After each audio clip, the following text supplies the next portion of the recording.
Michael James here for Q News Online. I am here at the very sunny and beautiful Star Casino on the Gold Coast today with the very sunny and beautiful Tim Campbell. Hello. Hello, yes, Tim Campbell, Scottish skin, so I can stay here for about 10 minutes. Be sure to get the light reflecting off your skin there. Yeah, look, the only tan I make is when the freckles come out, so if they join up together, I have a tan. Now, Tim, I want to have a chat about a lot of things today, and we'll kick right back to your early career, where people would most commonly know you from is Home and Away. How'd you land that gig to begin with?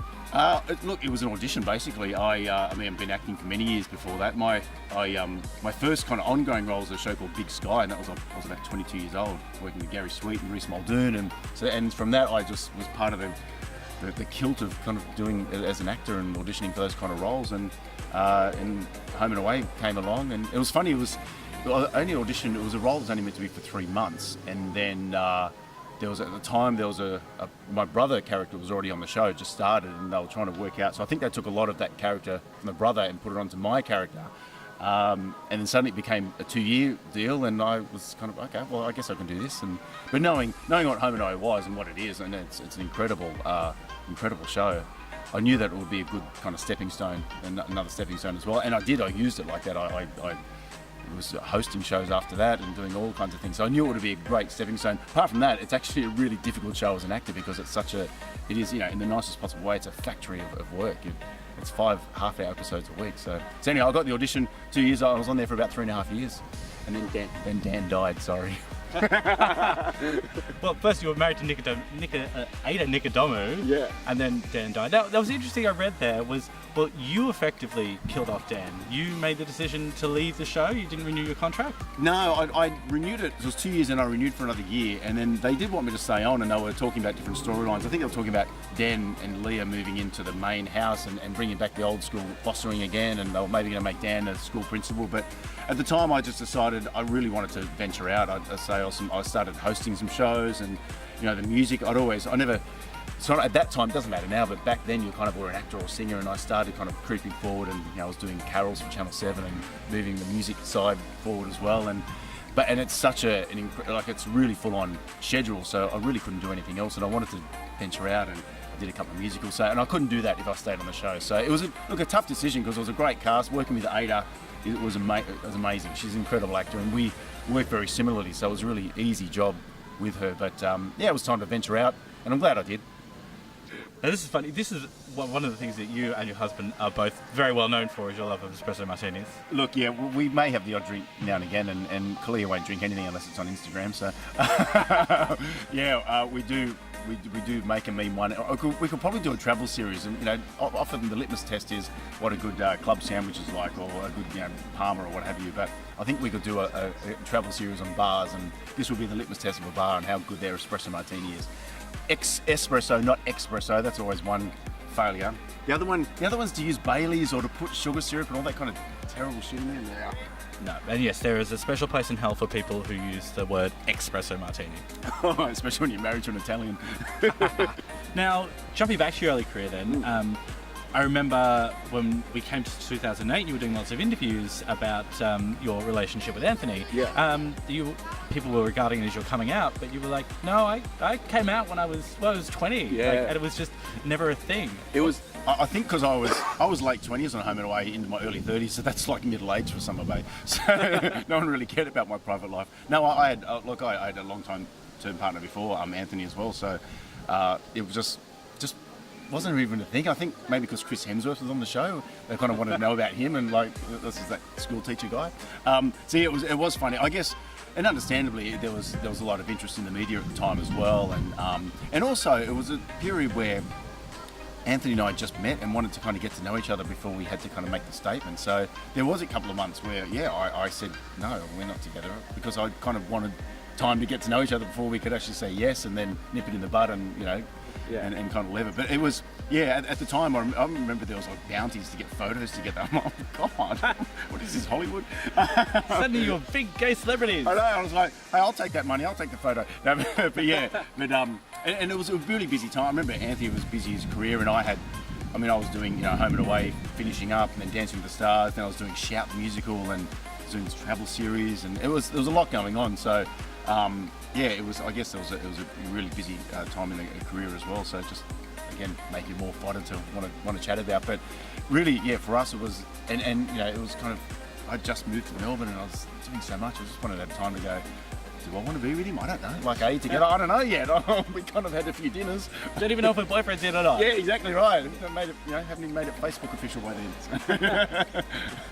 Now, in some of those interviews there, you were talking about as well, like the fact that like you didn't want this to become something that was, you know, the definition of your career, where you'd forever be the gay actor. Yeah. That was like 10 years ago. So how has that transpired from what you were concerned about what could have happened to now? Has it become Tim the gay actor, or have people been able to go, hey, that's just a guy who acts and sings a lot? I think, look, naturally the relationship just has the term gay to it, which doesn't worry me at all.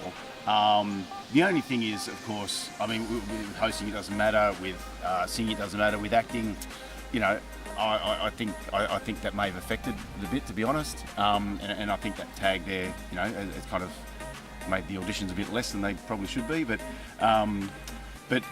I don't think anymore. I think people just know that Anthony and I are together, and look, outside of the media, definitely the general public. I mean, I still have people, even last night, the event I was doing, they'd say, oh my God, I miss you and Leah and Home and Away. By the way, how's Anthony? Like, they get it, you know what I mean? It's not really, it's easy for them to differentiate. Like, they know you're an actor. So, so yeah, I think now the tag's on. I think they just know you're together. I think it's so, look, not that we're there yet. I mean, there's still got a fair bit to go, but, you know, it doesn't have to. I don't think we always get prefaced by the gay singer or gay actor or gay whatever anymore. It's just your name and your identity is pretty settling in there. We're not, you know, we're getting there. Slowly but surely, baby steps. Yeah, exactly. Many baby steps. I mean, we've still got people that are afraid to come out of the closet in the industry in Australia. I mean, you know, there are, you know, rumours and speculation and whatnot of people, and you know, it's still some people regard it as a bad thing to do to come out. Well, you just shouldn't have to come out, I guess, is the bottom line. But, you know, I mean, I know in Hollywood the same thing. There's some people, well, actors, that is. I mean, definitely when it comes to music, when it comes to hosting, all that, I think the acting is still the little stigma of, you know, can gay people play straight roles? You were married to a woman for how many years on Home and Away? and I think I was pretty convincing. I don't know. I mean, you know, it wasn't Oscar winning, but I did all right. And I suppose you did end up from there in a gay role in House Husbands, but I mean, that was kind of a groundbreaking, even groundbreaking. Oh, yeah, both. That was groundbreaking for Australian television, really, to were kind of the first gay couple on TV, and you had a kid as well. What was that like? I think there were gay couples, but yeah, so I didn't even realise that when I took the role, that, yeah, apparently it is the first gay couple to have children, so to be like a gay family.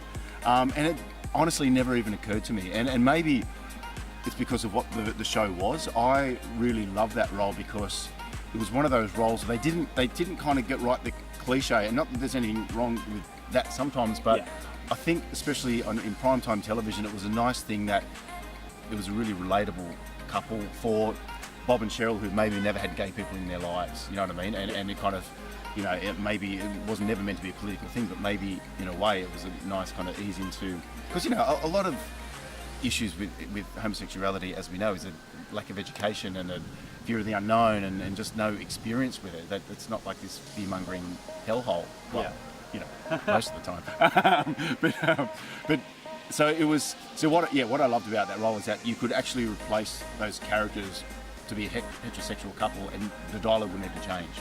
Speaking of two people being in love, you and Kalia, madly in love now. This is the 10th or 11th year we were establishing before.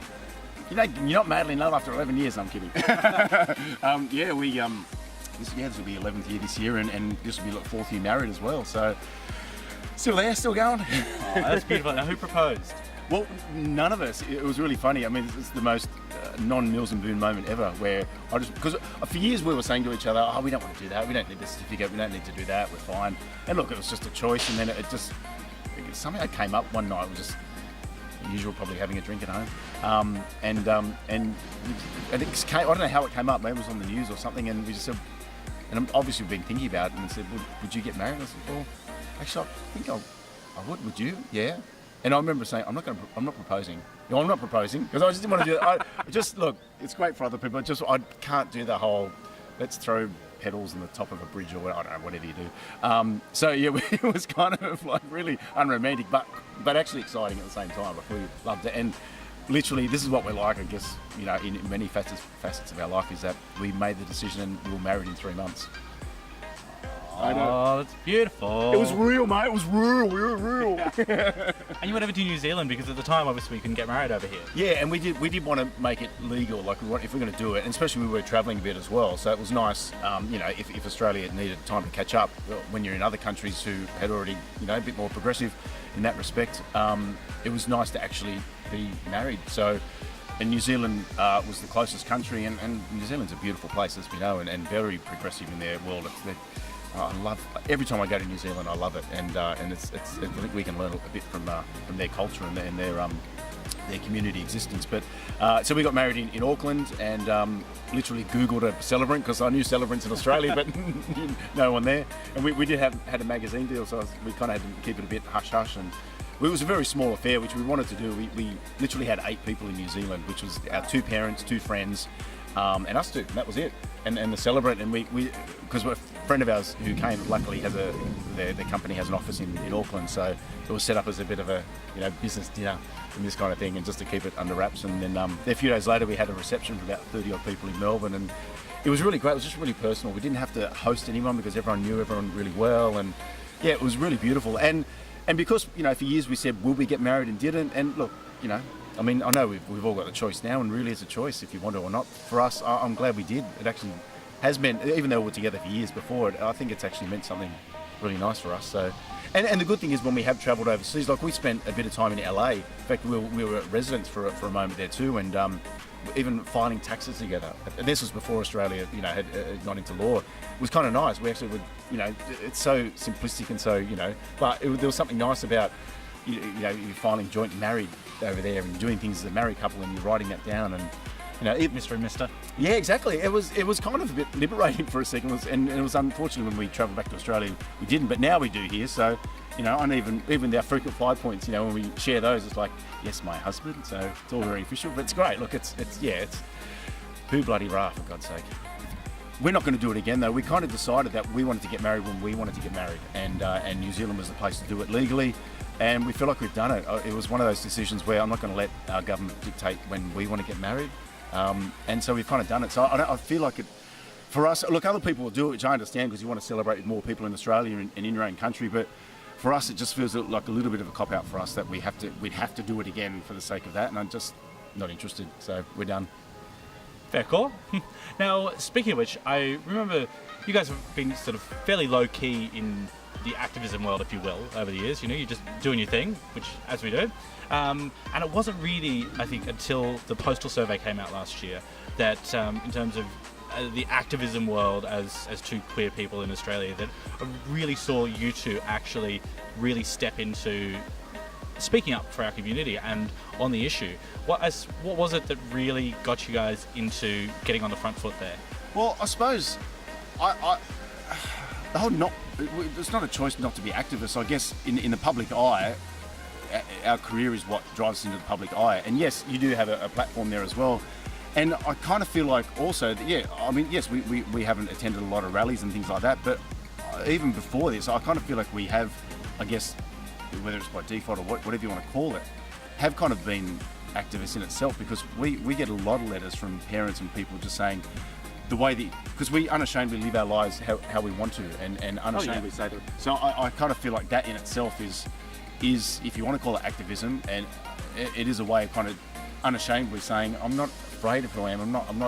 I don't apologise for it. And we kind of never have. So yeah, it's certainly not to say that you weren't doing anything, but it's more so there's different levels of activism people engage in. I think you guys were very much just sort of doing your thing and living your truth, and you know, and then there's the other people at the other opposite end of the spectrum that speak at everything, and they're on everything, which does sometimes dilute the effect of the message. So yeah, and look, I think again, but I think that has merit and makes an impact, and what we do has merit, makes an impact, and I think as a whole, it's actually, I feel like it broadens it that way. So I don't feel like we have to need to go to, when we get asked to do things, we'll all go together and do that, go together, do that. I think that's covered. We'll cover this end, that kind of thing as well. Yeah. And also sometimes, you know, I'm an avid ABC watcher, so I do keep up with politics. And I guess just with that, the postal survey just really, I mean, it gives a lot of people it was just so blindingly pathetic, and it was just this hideous game of politics that just, and it looks at other parts of politics, even if it's not LGBTI issues, like it was, I'll call them out on Twitter or what have you, but this one was just bleedingly obvious. A leader of our country who was a supporter but was just had his handcuffs tied and had his balls in the line and got rid of his soul and decided he'd play the party politics line rather than do what he wanted to do, and it was just ridiculous. And other parts of that party, and look, the other party too, I mean, I honestly will never forgive Julia Gillard and Kevin Rudd for when they were in time and they had a chance to do things and they didn't. I mean, yes, in 2007 into 2008 they changed a lot of de facto laws, which was great, but it was just that, again, they played the same fear card where they just didn't want to step that one step further to make marriage legal. And it was all about fear of votes and all that other bullshit, which was just totally unnecessary. So the fact that they came out after politics and could be themselves, which they all bloody do these days, I will never forget that of them too. But, our current government, it just, and the fact that they played to these inane and just insane beggings of this, conservative right-wing faction that we had to go through that postal survey, and they, calling it plebiscite, and it just enabled too many people who, even not only enable people who will always be bigots and because they get off and they love faux rage and all that kind of stuff, they'll get off it, and then that'll be till they die, sooner rather than later. But it kind of just made the divide. It actually, or it confused people. And because sometimes in Australia we don't like change, so the fact that it was confusing was like, well, just, it's like the referendum, just stay where we are. It all sounds too hard, let's just stay how we are. I don't understand it, so I'm just not going to do anything. Exactly right, and that enabled that kind of thought too, which was just insane. I mean, the arguments left, right and centre, as we all know, even being married in New Zealand and that's it, will just be a little blot on our history, and there'll be a nice memory that we got through it. And look, for Clea and me, we call ourselves Teflon. Nothing sticks. We honestly don't get affected at all. Like nothing, and you really give a shit. But for other people who are less fortunate, who with their families or their own selves or what have you, it was just, it enabled the wrong people, and it really saw kind of an ugly part of our country. But we got through it, which was great, and I'm glad we did. And the support was there as well. And every time we had these ridiculous ads where these terrible actors talking about families and everything but the legalities of marriage, thankfully, we had that platform, and that's why I got into it too, just to shut it down and set the record straight. Do you remember where you were the day it passed? Yeah, I was at home. I was glued to the TV at 10 a.m. to see the result. It was great. I think Anth was out, but I ended up kind of ringing to say, now we can get divorced. Now, speaking of being married, and you mentioned families, are kids on the cards for the two of you? No, we actually have been asked this a fair bit over the years, and I just, it's kind of, no, basically not. Look, each to their own, not everyone wants them. And that's the thing, never say never, of course. I'll never kind of shut it down forever, but it's just not a thing for us. We don't have a paternal instinct that we need to, but it's kind of like, for our lesbian and gay couples that have kids, we absolutely love watching their kids grow, and heterosexual couples that get hassled by their families who don't want kids, I respect them just as much as well. So look, it's all just that choice thing, and at the moment maybe we just love espresso martinis too much, I don't know, maybe it's like, Cheers to that. Mother's milk. Now, I could talk queer things to you for a million hours for the day. Hey! However... This isn't queer. Well, it's a little bit camp. To be fair. Just a touch. I'm holding this amazing thing here. If you're unfamiliar with them, this is called a CD that we still have music on. How dare you? How dare you? A lot of people still want this stuff. What's most important, which is on the CD, is your second studio album, the Electrifying 80s. Now, what's interesting about this is completely produced by yourself. You've gone out on your own, out of record label, you started your own record label. Yeah. What is the decision to do that? Because I knew that I would do a better job, basically. maybe I'm a control freak, I don't know. But nothing wrong. Look, ABC, it was great to work with them on the last one, and Universal did the distribution. But I just, even my whole career in the event world that I work in now a lot, I book a lot of those, and I do everything, to set that up too. And I just know that anyone in their career, no one thinks about their career more than yourself. And I just knew I know how to do this. I know the industry back to front. The industry's changing. but people still want CDs. Yeah. I'm sorry for teasing the CD. No, that's right. Now you get the digital download too. It's fine. But look, with like my company is just runs my whole career, and so I also made a record label with that as well, and I'm actually loving it. Like I'm loving this process more than the other one because it's my product, and to be honest, and not even trying to sound like a salesman, I love the way it's produced because I had Paul Ciccinelli is my keyboard player, who produced the album in his studio. Susie Ahern, blonde dreads, Susie Ahern. Yeah, Clear's Susie Ahern. I think it was as Clear's, or did you have her first? No, we had it first, but I steal her more often now when she's not with John Farnham. But Susie's incredible, and we in her studio we did the vocals, and she does all the BVs on it. So it was all my band, part of this production as well, and I've got a couple of other singers on there doing some duets, and it's turned out really well. It's basically. It's all stock Aiken and Waterman songs, but I wanted to bring them in the 21st century. Now, not like really nightclub because, although thanks to Dr. Hassan, I am very old. But I just really wanted a bit of a unique sound. The funny thing is, though, a lot of the sounds that we use are throwbacks to the 70s and 80s anyhow. They're in a lot of modern, dance mixes anyhow. So it's a really good pop dance album. And the way it's turned out, it's almost better than what I was expecting, which is a really great thing to have when you're producing it yourself. Exceeded your own expectations. Yeah. And so this is obviously the style of your own music you do when you go touring, because you do a lot of tours, doing the corporate circuit and everything. Yeah. And love doing the 80s covers? Look, the 70s and 80s is a never fail. And honestly, and some clients say, but you got to do some modern stuff. No, I don't. Like, apart from this freckly guy trying to do Bruno Mars, but honestly, I find no matter what the demographic, 70s, 80s, and at the end of the night, they've had a bit to drink too, so that helps too. But I really, for this album, I wanted to do a strictly 80s album, and but instead of just randomly picking some 80s songs, I really wanted to define it, and so I just asked myself, what for me when I was back there, because 80s is where I grew up and where I really, started investing and loved music and all my, tapes and everything else. And it was Stock Aitken Waterman was a pretty easy decision because that's, they started in, 86 they started writing, 84 they started producing, and that's the heyday of my, late primary school into high school with music. And and the memories of, listening to Bananarama. In fact, I think when CDs kicked over, like Bananarama's greatest hits, because Wow was already out, I had the LP of that one.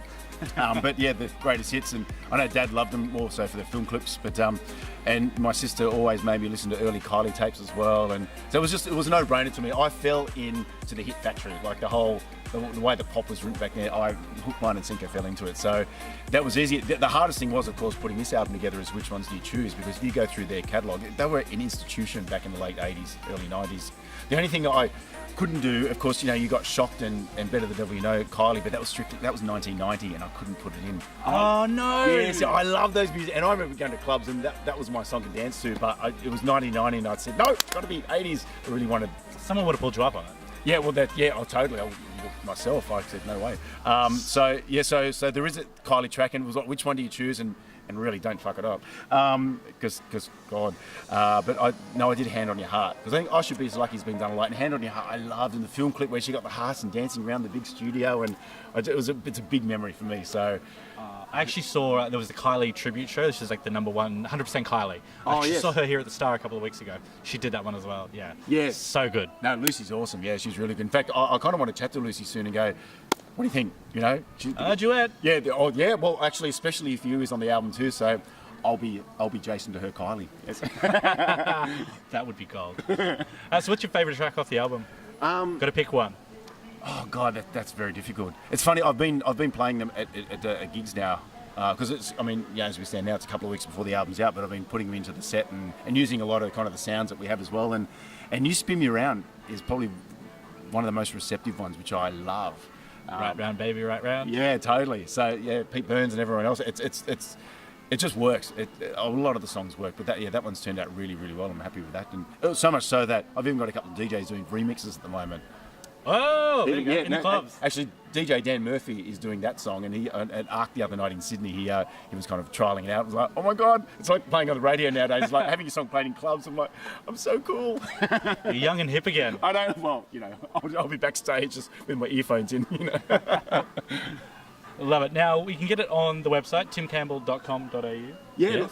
It's available. That's actually, and the good thing is, because I produce it, I now have my own online store. So yeah, you can get, when you get the CD, of course, you get the digital download, so you can play it on your iTunes and everything else, all the players. But it is, JB Hi-Fi, Sanity have it. It's on iTunes as well, Amazon Music. So it's all over the usual retailers too. But on my site, and I just can't.